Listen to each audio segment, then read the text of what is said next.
Darussalam road पर एक मलगी में अचानक शॉर्ट सर्किट से आग लग गई। इस वाक़े में दुकान में रखा सामान जलकर खाकिस्तान हो गया। इस वाक़े में किसी जानी नुकसान की कोई इत्तला नहीं मिली है। आग के साथ कसीफ धुआं भी नजर आया।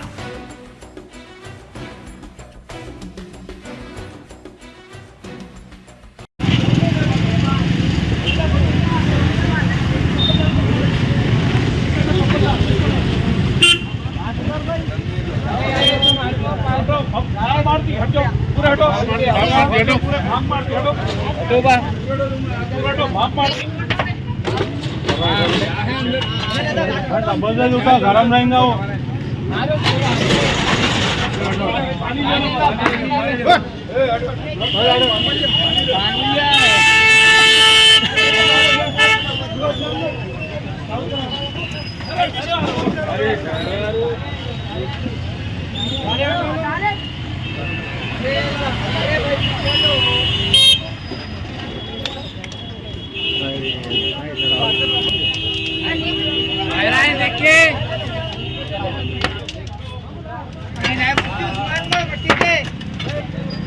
टेबल खींच ले खाली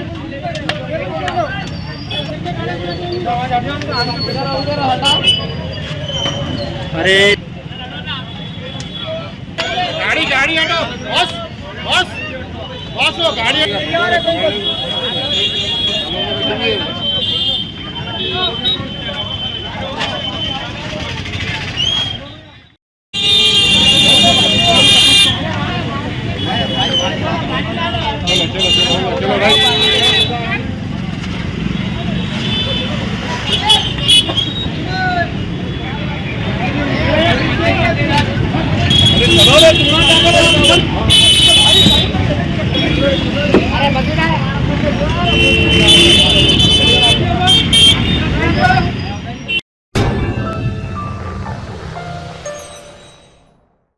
Germanton super speciality hospital, doctor Mir Jawad Zar Khan, senior experienced orthopaedic surgeon, bone fracture, joint replacement, hip replacement और स्पाइन सर्जरी कामयाबी से अंजाम दे रहे हैं। इसके अलावा neuro surgery, cardiology, gynaecology, dental, general medicine, dialysis और फिजियोथेरेपी जैसे शोबाजात में इंतहाई कामयाबी के साथ वाजिबी फीस में इलाज किया जा रहा है। शेयरिंग और प्राइवेट रूम्स, अस्पताल में 24 घंटे MRI, CT scan, 2D digital x-ray, ultrasound, operation theatre, ICU और लैब की सहूलत दस्तयाब है। आपकी उम्मीदों के ऐन मुताबिक Germanton super speciality hospital, pillar number 150, Attapur, Hyderabad.